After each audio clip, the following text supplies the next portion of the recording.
Hello. Thanks for carving a few minutes out of your busy startup-y schedule to come hang out with me for a few minutes and hear what's going on in the Portland startup community and the Oregon startup community. As usual, it was a big, busy week. Not the biggest, busiest week, though. That's coming up May 11th. I'll talk some more about that. Another rumor that has now got some factual backing. Apparently, one of those autonomous rideshare companies is making its way to Portland, and we'll see what happens there. And then, of course, as always, if you stick around, I will try and share a few secrets here and there. You know, not the stuff for the general public, more for the folks who are like you and me, like we're close. So I'm willing to share a few secrets with you, but let's wait till the end of the episode and the other people have left. Okay. So let's get into a couple quick hits before I get into the big news. First and foremost, our friends at Spork Bites. If you're not familiar with Spork Bites, really interesting company that we've used any number of times. And basically what they do is they're very similar to a typical delivery service like a DoorDash or those kind of things. But the the nice thing about Spork Bites is that they use local restaurants for all the work that they do. So if you want to get food from a big old chain, you're welcome to do that. But if you're doing a company meeting and you're a startup meeting or a startup team meeting and you want to be nice to your folks, and you want to support the local economy by shopping local, Spork Bites is perhaps the easiest way to do that. Now, the one thing with Spork Bites is it always used to be kind of family style catering. So you'd order from a single restaurant. That restaurant would take care of all the dietary restrictions and all those kind of things. Spork Bites would even say, if you have these dietary restrictions, we recommend these restaurants. Super helpful. Easy invoicing, very affordable. They deal with all the logistics. All the stuff shows up. The person just shows up, sets up all the food. Everybody eats. It was great. Well, Spork Bites has said we can do even better. And now what they've done is they've released their Spork Bites Spork Box. So now, instead of being family style ordering, you can order for the team and everybody can have food from wherever they want.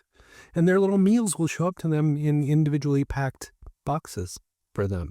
So I know that doesn't sound like huge innovation, but it's really amazing to see this company that has been around for so long, survived throughout the pandemic, continued to support local restaurants, finding other ways to not only continue to support those restaurants, but also make it more meaningful for the people who are using their service. So congratulations to Spork Bites on that new release and the new Spork Box product.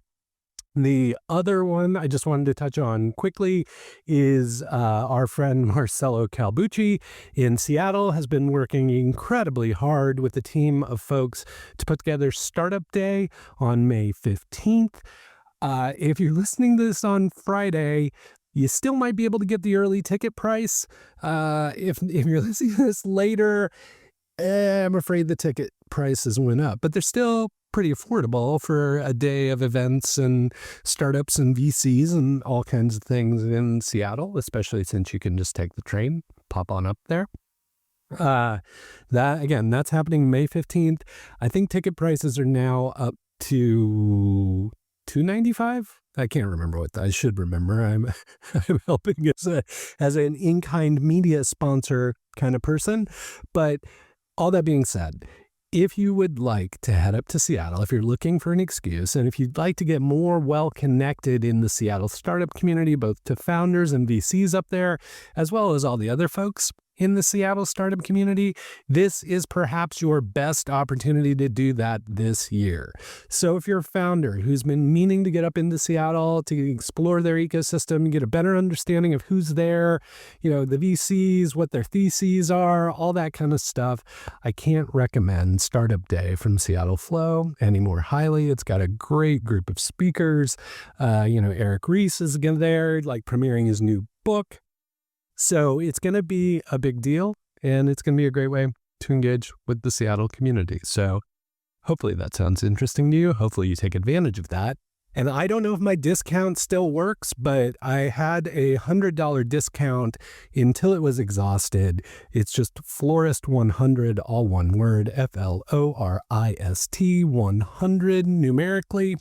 And then that'll get you $100 off if it still works. So, you might dodge that whole problem with the price going up by $100 by getting $100 off. So there you have it. I hope you take the opportunity to attend Seattle Flow's Startup Day.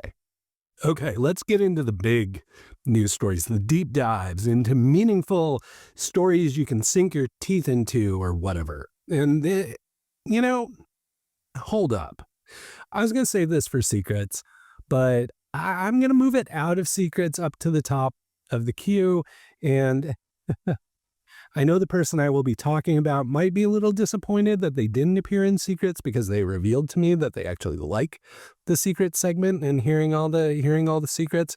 But be that as it may, I'm going to move this up. This week, I had the opportunity to attend a dinner for Allraise, which, if you're not familiar with Allraise, they're doing work to ensure that women and non-binary folks are getting more support and encouragement to engage in the investment community, not only as VCs, potentially as LPs, just making sure that there are more of those folks around the table and involved in the capital stack as decisions are being made for who's investing in startups. So that's the work Allraise does. Paige Hendricks Buckner, right here in Portland, is the CEO of Allraise, and this week I got to go to a dinner co-hosted by Mel Strong of Next Ventures and Lynn Lee, who you may remember as the founder of Society 9, which was a women's combat apparel brand. They had like gloves and shoes and shirts, and I have one of her hoodies somewhere over there. But they co-hosted a dinner really to give Paige the opportunity to just share what she's planning to do with Allraise over the next few years, and the type of programming they want to do, the amount of capital that they need to raise. And it's like, if you don't know Allraise, of course I will link it up. Please figure out a way to get involved. Paige is amazing. This program is incredible. They've had so much impact over a short period of time, and I think with the right financing and support, that impact will increase exponentially. Always been a huge fan of Paige ever since she was a founder, way back when, and I got the chance to work with her while she was a founder, and I've watched her journey continue through a variety of other roles, and this role as CEO of Allraise, she was built for it. She's amazing at it. Like, I was blown away by the pitch. It was just so good. And so I think, I don't really have that much more to say other than get involved in Allraise in some way, shape, or form. At least just read about it, at least understand what's going on here. If you need to be connected to Paige, just let me know. I'm happy to make that happen. I want more people talking to her and understanding the important work that she's doing right here in Portland that is actually world-changing everywhere else. It feels very, very similar to me to the Zebras pursuit around here. Way back when Mata Zepeda and Astrid Schultz here in town were working on this project that was really designed to kind of provide another path for startups around the world to build the type of companies they wanted to build. And they wound up, being put into Japanese law and all kinds of stuff like that. Allraise feels like that level of impact again, and yet again, happening from right here in Portland. So if you can take the chance to check out Allraise, figure out some way to get involved, I would really appreciate it. I know Paige would appreciate it, and I know thousands of founders who will benefit from you getting engaged with a great organization like Allraise. So please do that. Okay, enough of me pulling secrets out of the secret section. Let's get into the big news stories. Do you like the robots? Do you like the robots that have wheels and drive around on the street without any human steering them? Well, that's the direction Waymo would like to go in Portland. But here's the thing. You can't just show up with your robot cars and just let them start driving around. Like you have to like establish the parameters and deal with the city council and PBOT and ODOT and all kinds of folks like that to get permission to do that kind of stuff. So sometimes when this stuff happens, if you remember when Uber came to Portland right back when, sometimes they just force their way and it gets really messy and everybody gets upset and up in arms and there's a lot of like friction. So I don't know necessarily how they're going to go about this getting Waymo on the streets in Portland, but I do know it's happening because Waymo has already signaled it with a blog post. They're like, hey, we're coming to the Rose City. Now that I think about it, I guess they did say Portland in one spot, but I was like, were they even dodging saying that they're actually coming to Portland by saying they were coming to the Rose City? Anyway, they're coming to the Rose City, but they're having humans drive their cars around to help the cars map, understand the roads, understand all those things, get their vision, LiDAR, thingamajig all configured. I don't mean to get too technical, but they will be configuring their LiDAR thingamajigs. So you may see them driving around, but there'll be a human here. I think on Reddit, I saw a photo of a bunch of Waymos parked at a parking garage. So maybe they're even practicing parking. I don't know. But it sounds like they're coming. Sounds like there hasn't been any like legislative approval for them to do that. And our friend William Henderson, who you may remember as the founder of Ride Report, which dealt with like scooters and bikes and smaller format vehicles that were available in the city and kind of tracking their movement throughout the city. That's the work that Ride Report does. He did some additional digging and posted it to LinkedIn. And I just wanted to share a little bit about it. I don't think I'll read the whole thing, but I might. It's got a lot of good information. Thank you, William, for doing the research. By now, you probably heard Waymo is coming to Portland. I got curious about what exactly that means, so I did some digging. First of all, because Waymo will be operating their vehicles with humans present, they don't need a permit. When Waymo is ready to start actually testing without a human, they will need a permit. PBOT already has authority to issue testing permits. He happened to testify in front of city council back in 2018 about this whole thing. Meanwhile, city council does not seem very stoked on Waymo, to put it lightly. Perhaps we will see yet another power struggle between council and the administration. It also remains to be seen what kind of popular support outrage the presence of these vehicles evokes. It's read his whole post. I have it linked up in one of my posts. But again, thank you, William, for doing the research. I too am curious about the reaction from individuals who have been to cities where Waymo is available. I've heard very positive things about their experiences. I myself have never been in a Waymo. I don't know that I've ever been terribly motivated to be in a Waymo, but I don't know that I'm necessarily against it being yet another option for conveyance in the city if it goes about doing it in the right way and if it fits within the broader plan of transportation in the city of Portland. So don't know what's going to happen. Don't know how long this is going to take. All I know is that there are Waymo cars in Portland. Waymo has said they're coming to Portland, and their cars are being driven around by people for now.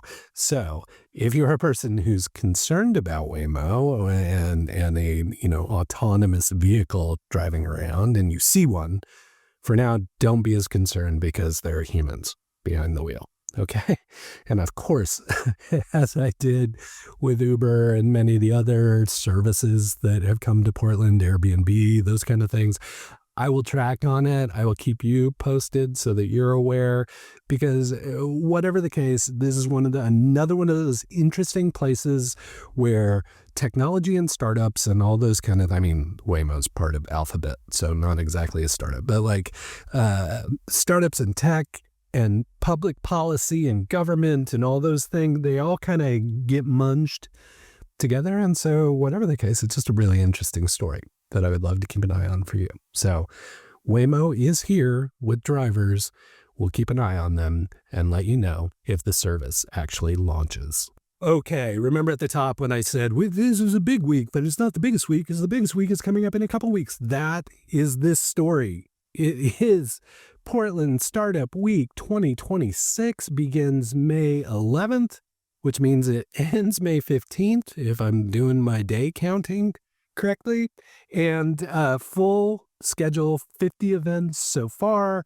New events continue to be added. But what I thought it would be beneficial for you to hear is some of the major anchor events that are happening that week, so that you can plan time to attend those in particular. And then also maybe you can spend some time with the Portland Startup Week schedule and pick out a few other events that are important to you.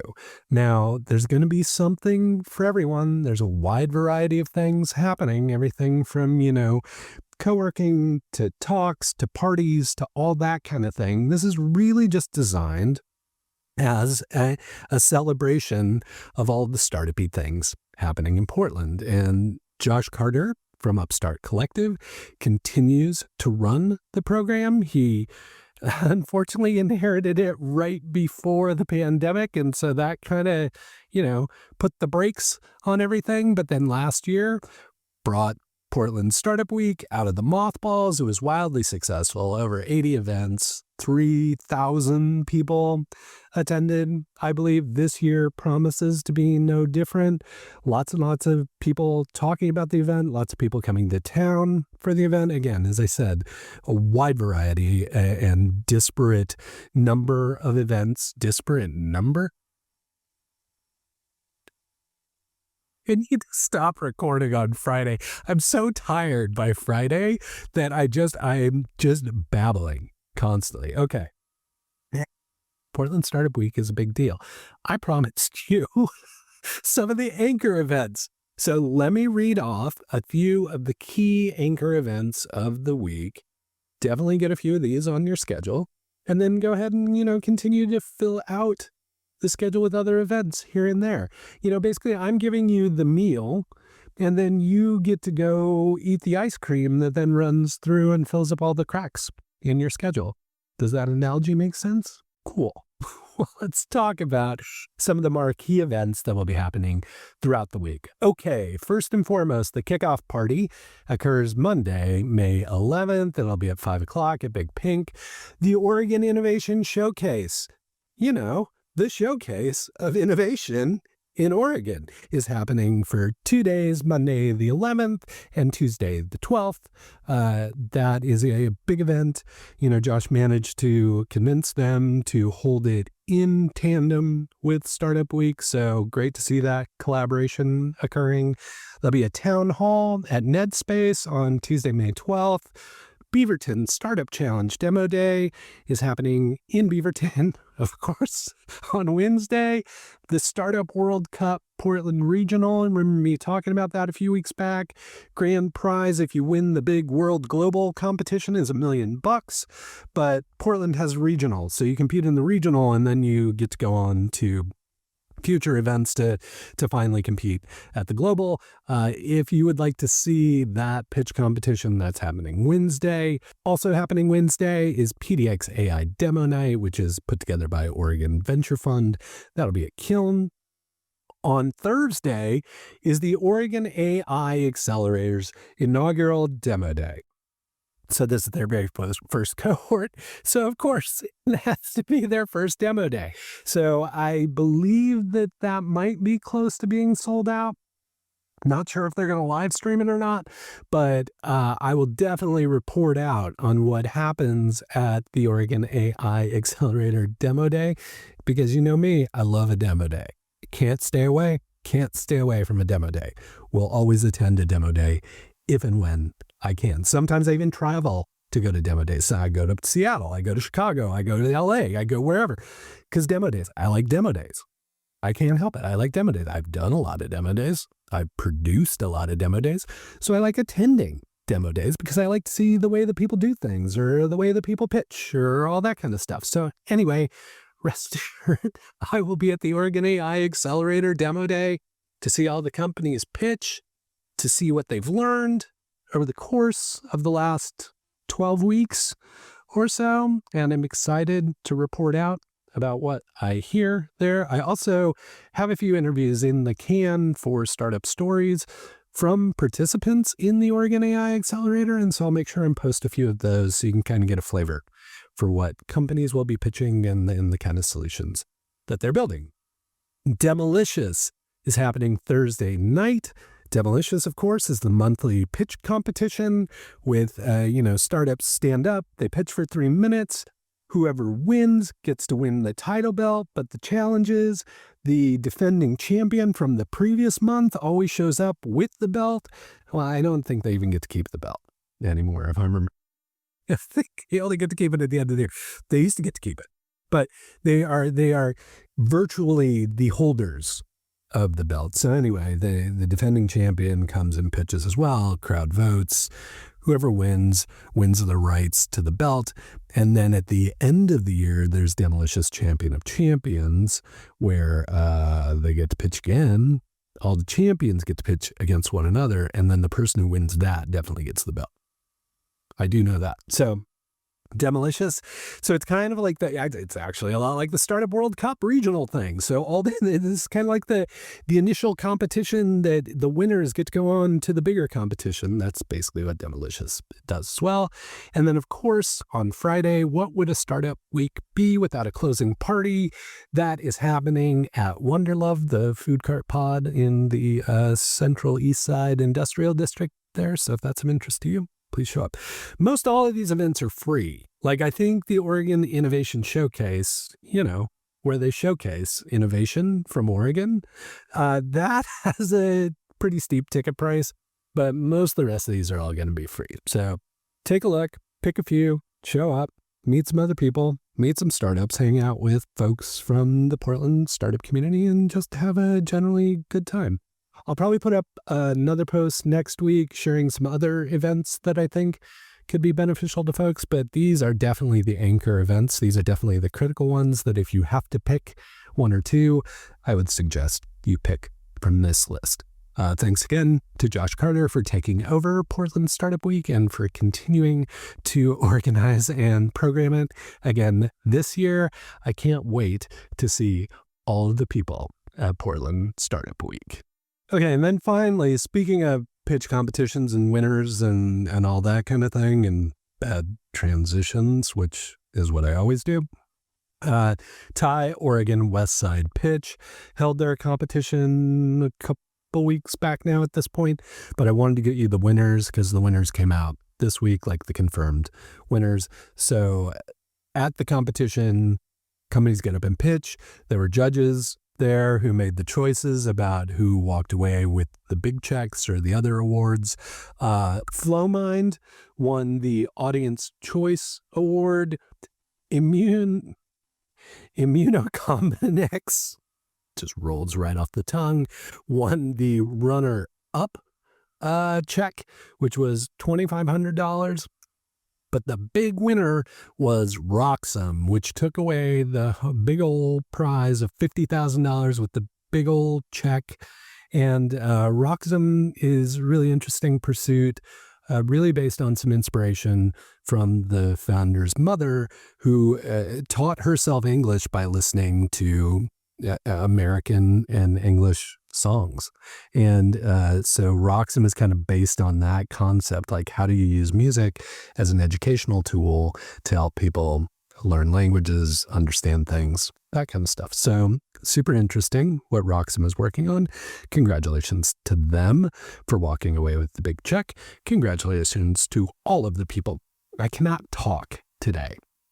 Congratulations to all of the people who took the opportunity to participate.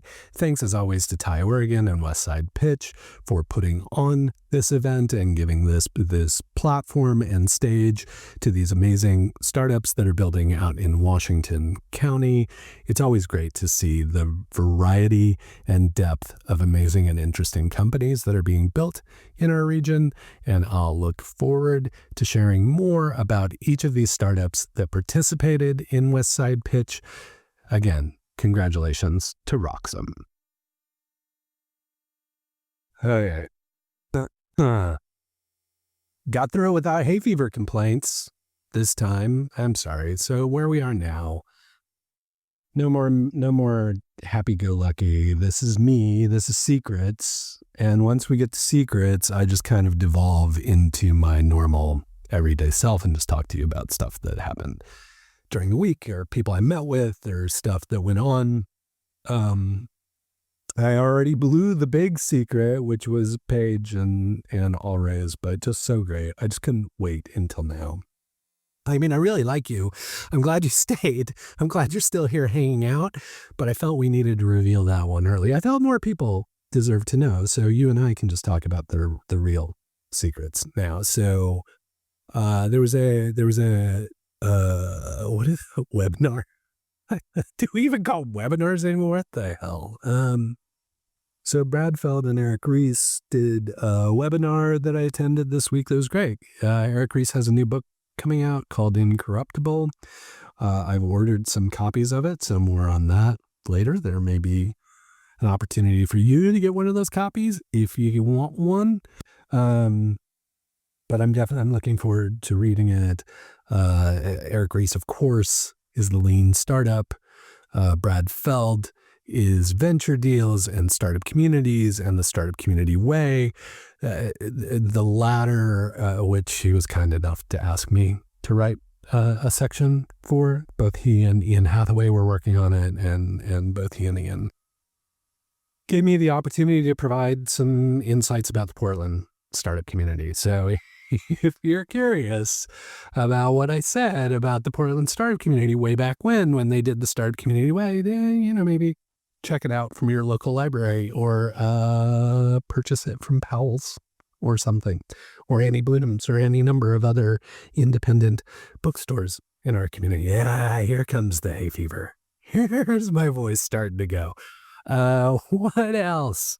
I got to talk to a bunch of founders, caught up with Tack Anderson, who I haven't talked to in probably a decade, but Tack used to be in Boise when we started talking about startups and that kind of thing, and now is up in the Seattle area, and really good to reconnect with him and really hear more about what he's got going.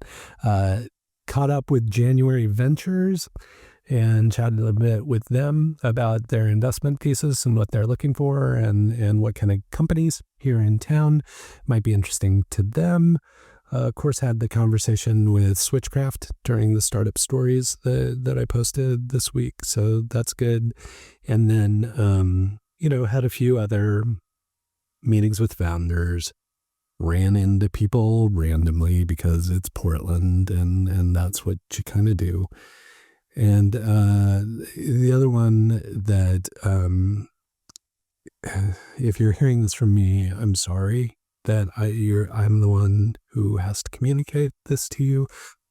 But our good friend Raven Zachary, who has been a huge part of the community for a very long time, but originally starting in open source, he moved up here from Austin, and then really became enamored of the iPhone and really led a lot of the amazing work that happened in mobile development and the mobile developer community here in Portland. He started iPhone Dev Camp before iPhone was even an open platform, and worked on the Obama app.